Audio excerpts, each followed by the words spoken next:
Hello, ladies and gentlemen, and welcome back. Well, just when you thought 2022 couldn't get any weirder, we bring in the Bank of England. Yes, they've decided to bring out the printing press again while combating inflation to support their gilt market. We'll be talking about that and more and the implications to the markets across the world. But while this is all happening, we have other big bits of news. China going back into lockdown, Shenzhen, people are mad, and October the 16th looms. That's going to be a date that you want to put in your calendar. We'll explain why in today's video. And we have the Druckenmiller, Stanley Druckenmiller, coming out and saying hard landing is coming.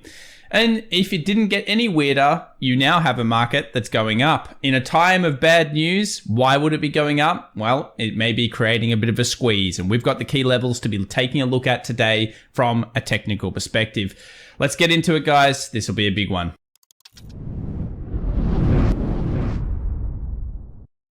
Well, welcome back everyone to the Daily Show, and we begin the story here with the Bank of England. This is a news related kind of first section in the video. Then we'll get into the macro, then we'll get into the key levels that you need to be watching and the lead indicators right now. But what are the Bank of England doing while trying to de-stimulate the economy? At the same time, they're having to now intervene in a financial stability problem. How bad is this monetary system? It's a joke. I think we all know this. They have made an absolute stuff up of everything, and this goes throughout really any monetary system out there in the world. Eventually, we know this ends badly, but for now, what they've done is they've entered back into effectively their gilts or their treasuries. They're trying to support that system because they're seeing a lot of outflow. They're seeing a lot of instability in that area. This is really weird. Some people are now saying, well, will the Federal Reserve come back in? I don't think we're at that point. In fact, I don't think they will. Remember, the US market is the strongest market, but we may even see Europe potentially start to do stuff like this in the future. And what a weird world we live in. Combating inflation while at the same time bringing the printer out to support the bonds market. Utterly ridiculous if you want to think about it that way. Stanley Druckenmiller sees a hard landing. Now, for many of you, if you've been watching the channel for a while, you'd know that I love the Druck. And I think the Druck has many great things to say. Now, I don't really listen anytime generally to people's comments, but I do think that Druckenmiller sometimes shares some amazing insights into the market. His opinion is a hard landing, and at this stage, he believes that it all comes to a head at the end of 2023. Something to keep in mind, seeing as how the market ends up. His main point throughout the interviews that I've watched have just generally been that we will see a worse pullback than the standard garden variety. So worse than probably the 20 to 30%. I guess we're already realistically in that kind of zone. So he's probably pointing towards more of that potential 30 to even upwards of 50% decline. I don't think he's calling GFC-like proportion problems just at this stage. Let's move over to some other stories, and it's all got to do with, of course, our issues on supply. Well, here we are. Time and time again, we've found that this same story continues to play out.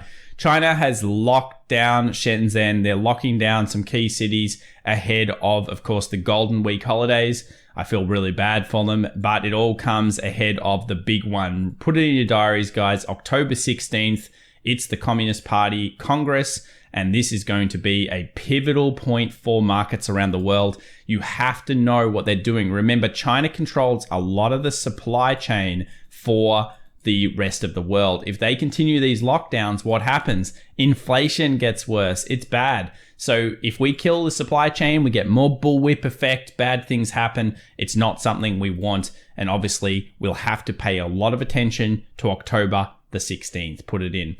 Investors are clamoring for news about the US dollar. It is the story of the year. US dollar, cash is king, cash is king. I remember when everyone was saying cash is crap. Remember that? Well, now it's king, and it's actually earning money in your bank accounts. So everyone's talking about it. That means that usually the trade is becoming crowded. Previous times when we've seen huge outlying articles about US dollars, we tend to be near peaks or near troughs. That is, people either freaking out or we're at that kind of unsustainable highs. Be very careful here. When we've seen this with an extreme trend deviation, that is, it's moving too far away from mean reversion, the 20 moving average, we tend to also see some significant weakness over the next 1 month period. That doesn't mean forever. I mean, you can see here it definitely picks up. But over the next 1 month period, we tend to see weakness in the US dollar. This is going to be important when we look at the charts very, very soon. 33% of the time, it was bullish a week later. But look at these horrible stats. 2 weeks and 1 month later, only 17% of the time was the US dollar positive over those periods. What about extreme trend deviations and some of the other things? Notice still, commodities were not that good. Gold, to a degree, got a little bit better, but things like oil and other commodities, they still struggled. We are in demand destruction. All of these interest rates hikes across the world are definitely putting a pressure on that. And these are some very, very interesting stats. We do know that retail traders have been forced out of the markets recently. Go back, watch some of our previous videos. We've got some great stats about that. Basically, speculation in particular stocks has lowered to more normalized levels. Look where it got to, though, over the last couple of years. So we do know that a lot of people are trading, and they are specifically trading indices and options and very much to the bear side, the put side at this stage. Druckenmilliger's very likely right. We do know that, of course, we're very likely in a US recession. We're very likely going to have some kind of pretty tough landing. It's how the market reacts around that that's going to be the most important component. And when we've seen these readings, remember, we got this reading about 2 weeks ago, realistically, or a little bit more. We tended to see very weak gold. We tend to see very weak commodities. And we did see that kind of strength in the dollar, which we've had so far, and then a little bit of weakness tail off over time. So it's kind of consistent again with the stats that we're seeing, with the trade of the dollar being such a huge, euphoric kind of trade for now. And you're going to disagree with me a lot in this video. And I know this because people will be saying, Tom, the US dollar's not going down, man. It's, you've been talking about this for a little while. It's a crowded trade. Crowded trades eventually do turn. And we've seen the first sign of that literally over the last 24 hours when the Bank of England came in. You'll see when I look at a chart and I show it to you very soon. So why are we saying October is important? Well, October often holds the key of turnarounds. From 1931 all the way to now, during midterm election years, October has been a turning point.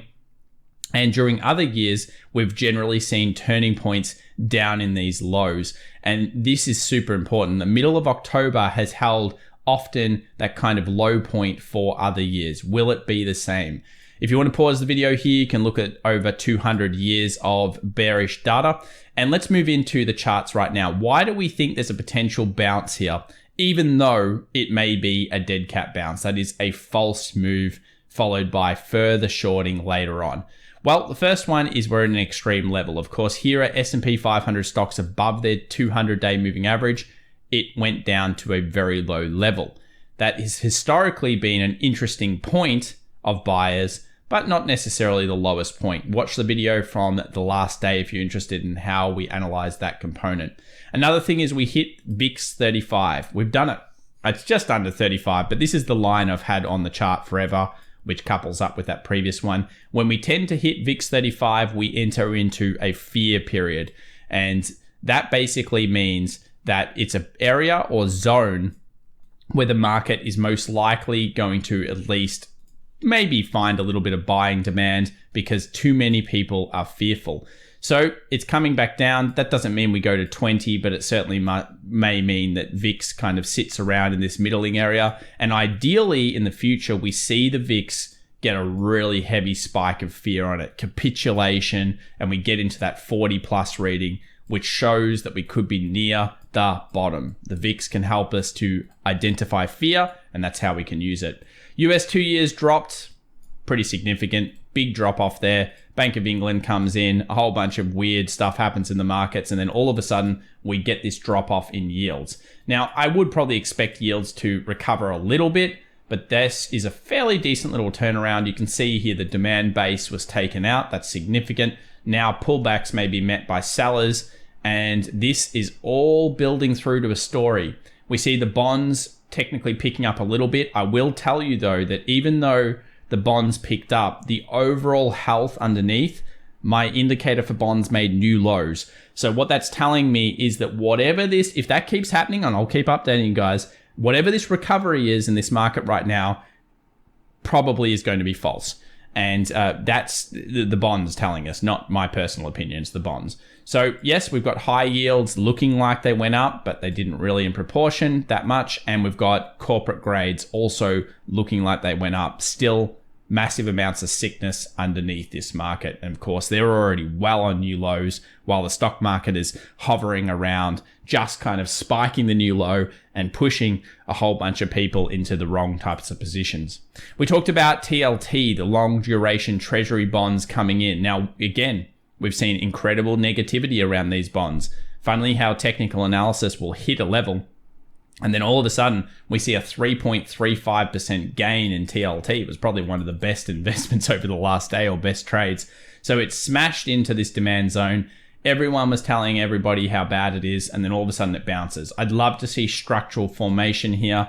And yeah, what an interesting time to be alive. TLT down in the depths of hell. Usually one of these things that does do better during bad times in the market, but what a unique time we are in 2022. We move over to the US dollar.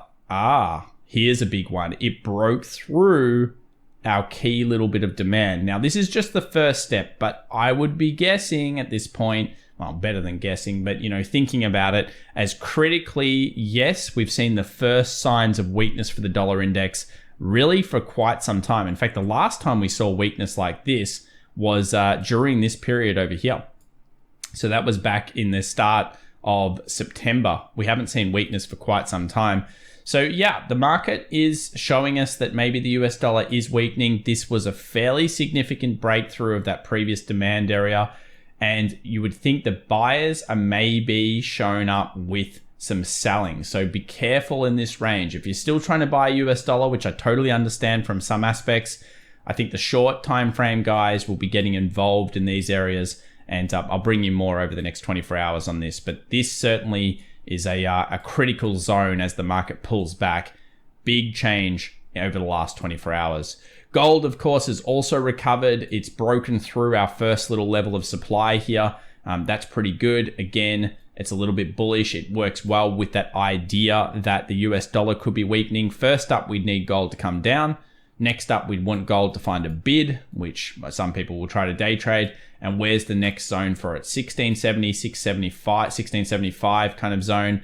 Previous supply. I do think there's probably some problems in there for gold, but I'd like to see it do something like this first and pull back, and then of course move into that area. And then maybe some sellers do regain control. But gold making the first big move in a while. Still looking mostly towards the shorts, but this little short time frame is showing us bullishness over the next little period. Let's move over to US oil. Big gains here on oil. In fact, I don't know how much that was up, but from the body to the body, about 5%. It's a little frustrating here on oil for a lot of people. It didn't quite get back down into that 75, 76 range, which I would have preferred. It kind of just tapped that high, and that was all you got. It got right into the middle of the zone. I can understand why it came off this area. I still am overall negative towards oil, by the way, but that's of course my medium to long term. I want it down at 65. It'll get there. It'll just take a while, I believe. But yeah, nice recovery here. Let's have a look at the small time frames for oil. You'll notice that again, it broke through that key level.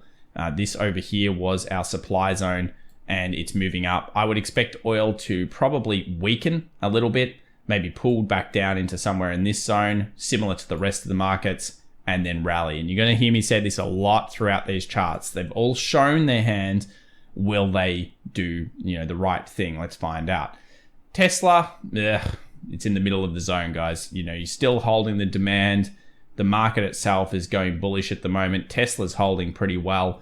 I don't really like it being in the middle of the zone. Let's just quickly bring up a volume profile, and I'll just quickly pull that across this area. You'll notice that it hasn't gotten to 303 yet, which is its peak.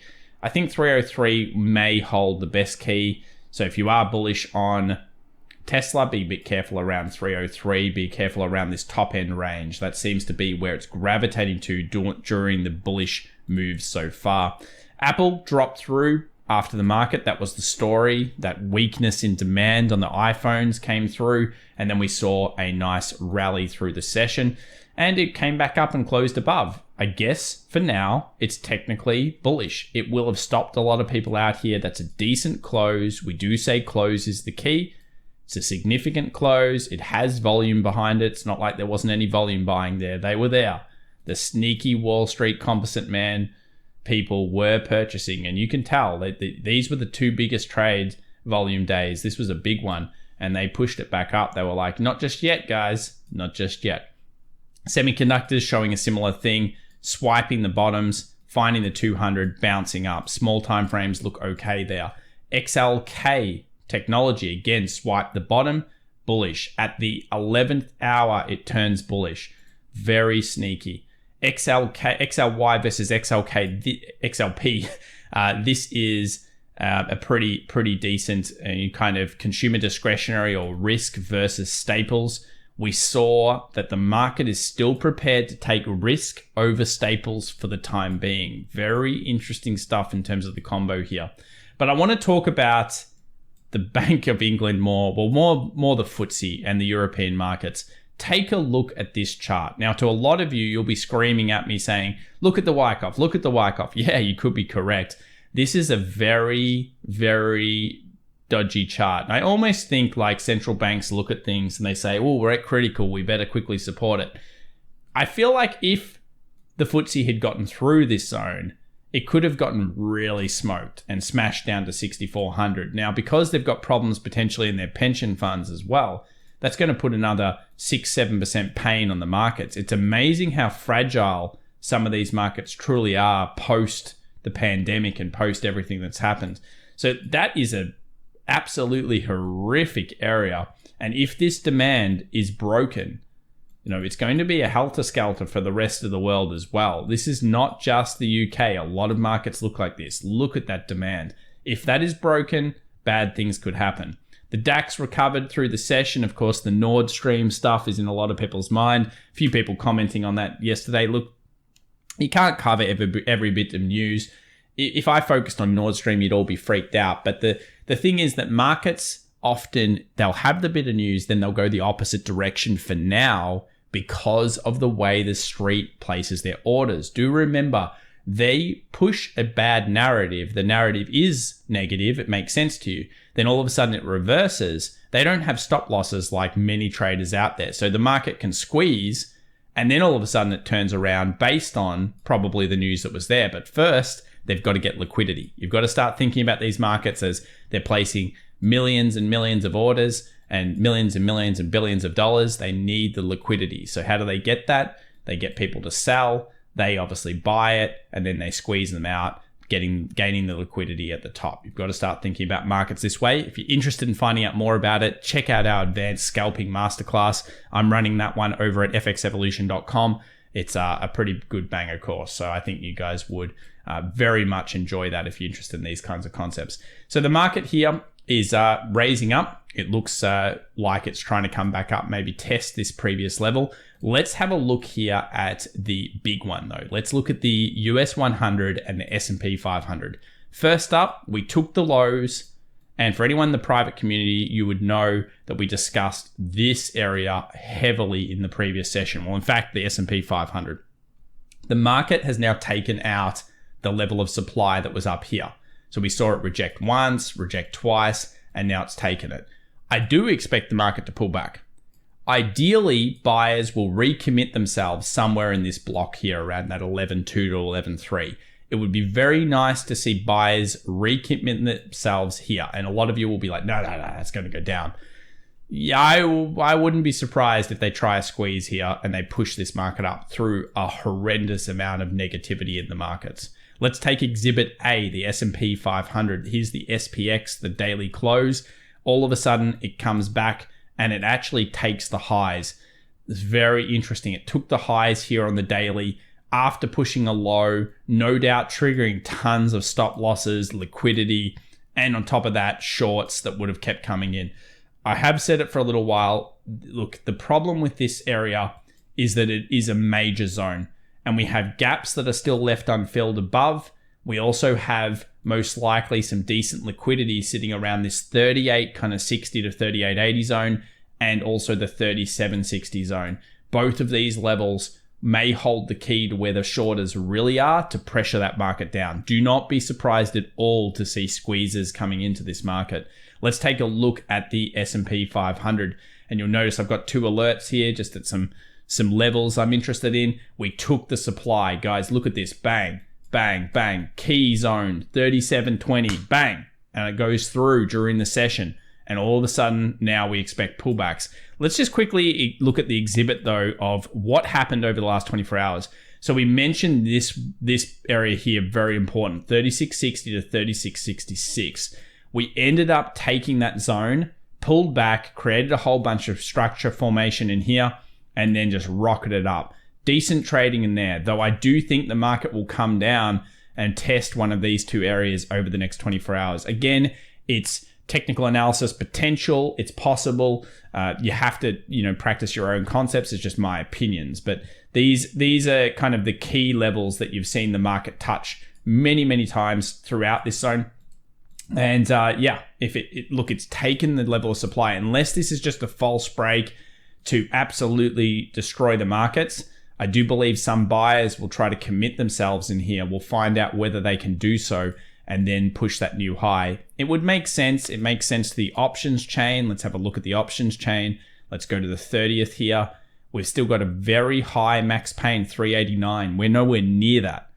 We do know that puts have been increased. The 350 puts are now getting out of control. We've got a lot of open interest by Friday, and we still have a decent amount of puts sitting on that 390 as well.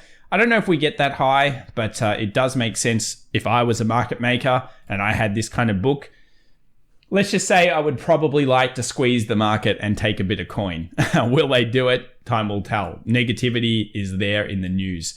Now, I do have a special kind of coming, I believe, over the next week on crypto. I think it's a really important time for us to discuss crypto, even though people hate it out there and they say crypto to zero, Tom, Bitcoin sucks, blah, blah, blah.